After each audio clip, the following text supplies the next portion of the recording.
Are we awake? Yeah. And shining. Yay! We are awake, we are shining, we are here. Charles Fillmore once wrote that the highest and best work of the imagination is the marvelous transformation that it works in character. The marvelous transformation that it works in character. Imagine that you are one with the principle of good, and you will become truly good. What powerful affirmative words to begin our day with. Imagine that you are one with the principle of good.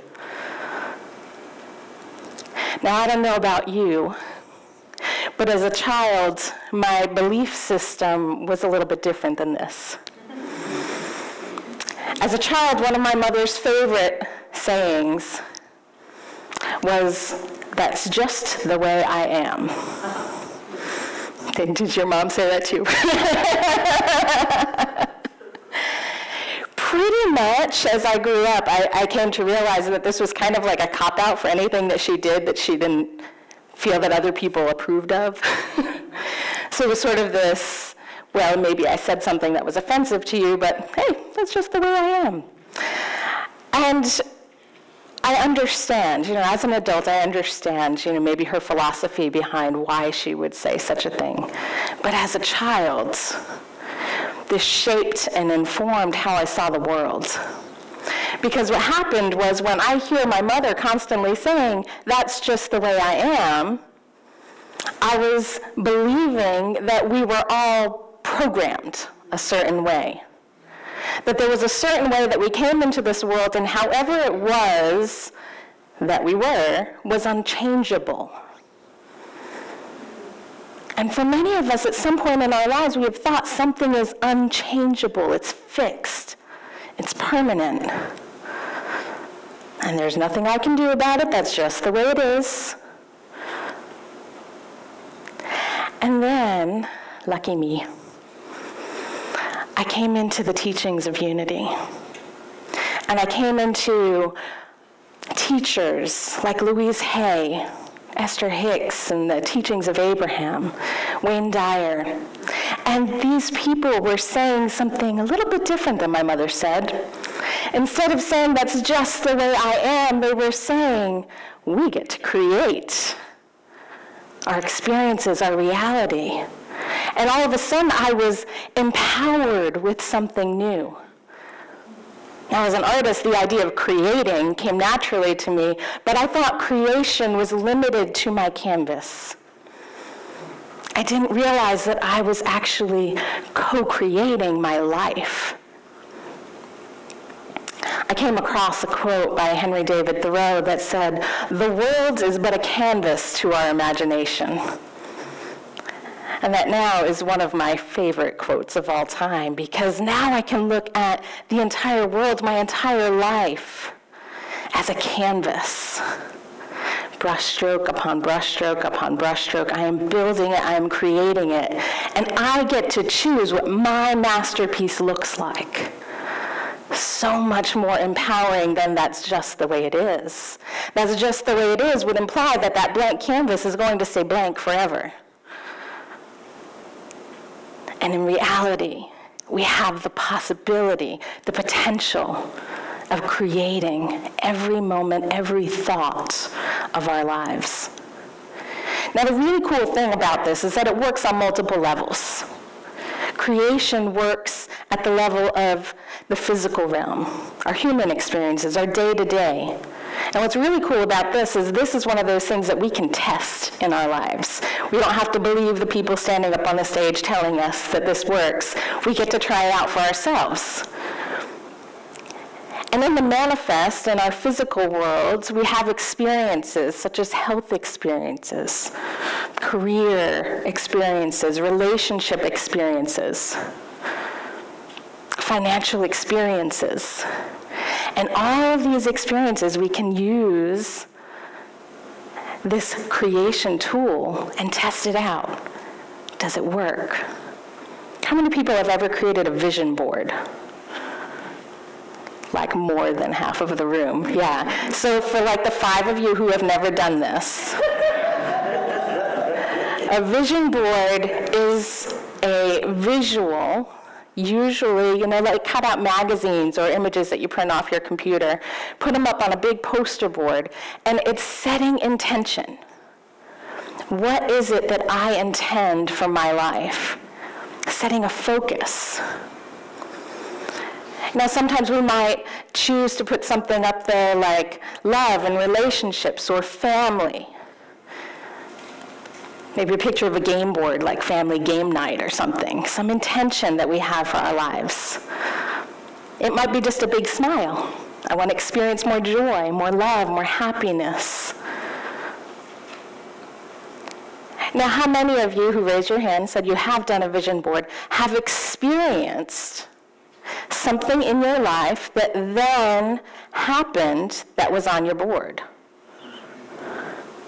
Yeah, a good chunk of the room.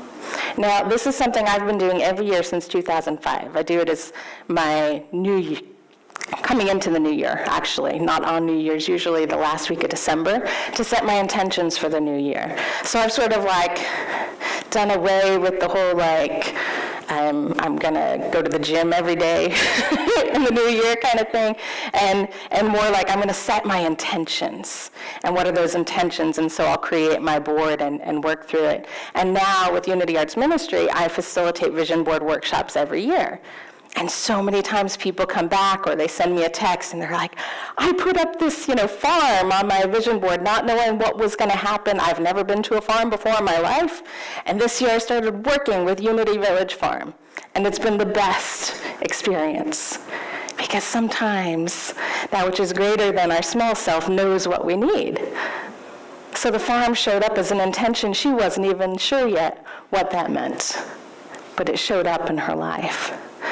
So on the physical level, this idea of creating our life, creating our reality, is something we can test out. We can try it out. And we can see it come back in our lives.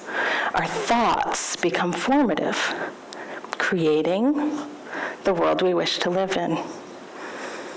Now, on another level, on a deeper level, on that level that Charles Fillmore was talking about, we can use this power of imagination to transform our lives into a deeper spiritual awareness. That's why we're here. I'm assuming that's why you're here. I don't know. Maybe you really like the person you're sitting next to today, and you're just like, you know what? I want to go to church because I want to see that person. Or you brought them with you. But for most of us, we go to a spiritual community because we want to feel that experience of knowing Spirit more deeply in our lives. And the good thing is that this tool, the creative power of the imagination, can be used at this spiritual level as well. It can be used to call forward not only health and family game night and farms, but it can be used to call forward more love in our life, more compassion in our life, more understanding in our life that we are never alone. The awareness that we are expressions of the divine.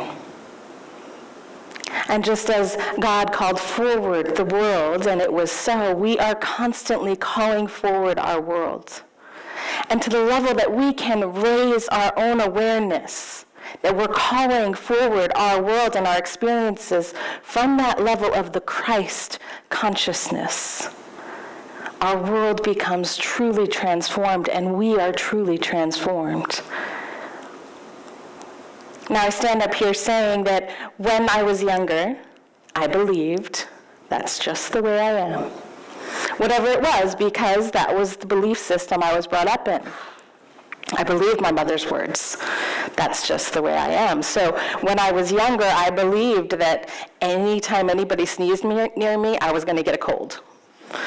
I believed, that like if I went outside and it was hot, I was going to get this devastating migraine. I believed that my financial status was here, and that was where it was always going to be, until I started using these tools. And the primary tool that I learned to use was the power of 2 words. I am. I am. And these are the powers that in the book of John we read over and over again, Jesus using these words, I am, to empower at the level of God consciousness. That consciousness of the divine from which we emanate, from our source, our fountainhead. How can we be anything less than I am? Divine, perfect, love, joy, peace. I am compassion. I am the living expression of kindness. And as I started believing these things, somebody would sneeze near me and I would say, God bless you, and I would walk away and go, I'm healthy, I'm good. My health improved, those migraines went away, disappeared completely. I was so much more at ease in my life. Now this was back in the time when people actually wore watches. A couple people still do here. It's like, back before cell phones and we all checked our phone to see what time it was. I gave up my watch. I didn't need it anymore. I had this internal clock that told me when I was complete with something. It woke me up. I didn't use alarm clocks anymore. I had become part of the rhythm of my own life as I was creating this experience. Now, how many people in here are human? As far as I know. Okay, as far as you know. Now, most people, now for the 5 of you who didn't raise your hand, you probably also didn't create a vision board either. Maybe you want to make a vision board and explore what you are. But for most of us, we're human, right? So I say that my health improved, my peace improved, my experiences, my relationships improved. My relationship with my mother improved, by the way. That I'm just the way that I am. Oh my gosh. She called me up one day and she said, I didn't pull this forward, right? She just called me up one day and said, I'm going to quit smoking. That's not good for me. Yeah. When we change, the world changes around us. We had longer conversations. I would get off the phone and I would be happy. That was a big thing. Right? Our relationships can change on that level. But as I said, most of us are human. I'm human too. And even though I know these tools, and even though I know and I have experienced firsthand the power of I am, the power of the light that I am, and that when I live in that light, amazing, amazing things can happen in my life and those around me and in the world, and I witness it and I see it. Well, sometimes life happens and I don't feel so amazing, and I find myself getting back into the state of, I'm not worthy, I am not enough, my bank account is not enough. I've had experiences of deep loss. I lost my mother about a year after we started getting really close again, after we healed that relationship, and that was really hard. And there are moments when I felt like down here again. And in those moments, I was lucky enough to have family and friends and a church community that supported me, that upheld and believed the light that I was when I didn't see it. And that's part of being human, that's part of our experience, is that even though we know these truths and we seek to live these truths as much as we can, sometimes life happens. And in those moments, to have somebody else to be able to hold that light for us, even for a little while, till we can see our light again. We can reclaim the I am and start creating something new, something bigger, something brighter, living the light of the Christ in our own lives. Now, as a painter, I want to tell you that sometimes I will sit down and in 2 hours I will complete a painting. It's fun, it's fast, I get something done, accomplished. It is like that vision, right? See the blank canvas, you go at it, you know what you're doing, one stroke, one stroke, one stroke. It's as if I'm painting with two hands. I don't usually do that, but you know, just for the visual. Go like this, right? And then it's done. Other times, it takes me years to complete a painting. One stroke, move on, do something else. Oh yeah, there's that painting. I'm feeling called back to it. A couple more strokes, walk away. And a few years later, it's complete, and now I can show it. Now our life is like that. When I say that we wield this creative paintbrush, if you will, our life is but a canvas to our imagination. It doesn't mean that if right now, right here, we all say, I am the light of the Christ, let's say it, I am the light of the Christ, that we're all going to believe it immediately. And then we're going to walk outside and we're going to be healed and healthy and whole, and our bank account is going to be overflowing. Sometimes it takes a little bit of time to create something to completion. It doesn't mean it's not working. And sometimes, again, humans out there, do you ever have a thought that maybe is not in alignment with your highest self? They know nothing of this. Martin, on the other hand. Right? So I want to put you at ease a little bit, because so often when we talk about the law of mind action, this our thoughts held in mind produce after their kind. Well, when I'm having a bad day, I really, really, really don't want you to tell me that. Because when I'm having a bad day, or a bad year, or whatever, and you tell me my thoughts are formative and they're creating my reality, what I want to do is slap you. I won't, because I'm trained enough to know not to do that. But yeah, have you been there? Yeah, when life has us down here, what I want is for you to say, I see you. I understand where you are right now, and I love you exactly where you are right now, and I'm going to hold the light for you. And in that moment, I know that, yes, I'm creating some messy things, and trust me, I've created some messy things on canvas too. But the thing is that the next day, the next year, the next month, whatever it may be, we can start adding those bright colors on again. So even if we've got like a layer of black on our canvas and we ruin all the progress that we thought we've done, it's not gone. They're all experiences that are building layers. It's a process. We are a work in progress. Our masterpiece isn't completed yet. And that layer of black, well, maybe it adds some depth to the painting that wasn't there before. I remember one time I was out doing plein air painting on site in North Carolina, and I was with a group of women, and we were like right next to a lake, under some pine trees. And I'm painting with oil paints, which are really sticky. Set the stage here.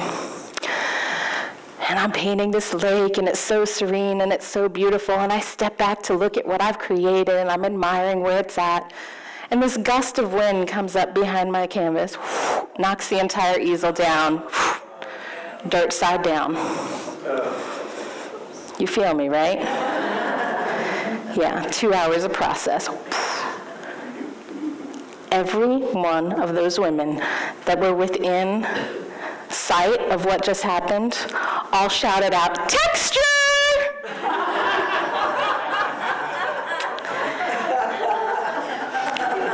They did not shout out, "Dear girl, you ruined it." Texture. Life happens, the wind blows, things happen that are unexpected to us. It adds texture. So the next time you find yourself going, what am I creating with my life right now? Texture. It's just texture. The next layer's coming. It's going to be bigger, brighter, more beautiful. You're going to be stronger. You're going to have even more tools at your disposal, and it is going to be magnificent. Because you are an expression of the divine. You are a creative being. You are here to shine a light that the world so needs right now. You have an amazing gift in this power of imagination. So how will you use it? What I am statements will you claim today that can help take you to that next step? And if you are feeling down here today, and your next I am statement is, I am willing to receive love where I am, then that's a good step. And if you're feeling like you're here, and your I am statement is, I am ready to take that next step, then go do it. And if you're feeling like you are up here right now, and your I am is, I am the light of the world, then please shine your light. We are all on this journey together. We've all said yes to this spiritual community. And we are here to hold, to support, and to witness the beauty of the life that is you in all its creative glory. For that we say thank you, thank you, thank you. And let us create the most beautiful creation that we can here in this community and bring it out into the world. Are you with me? All right. That is our job. That is our goal. That is our creative vision together. And so it is. Thank you.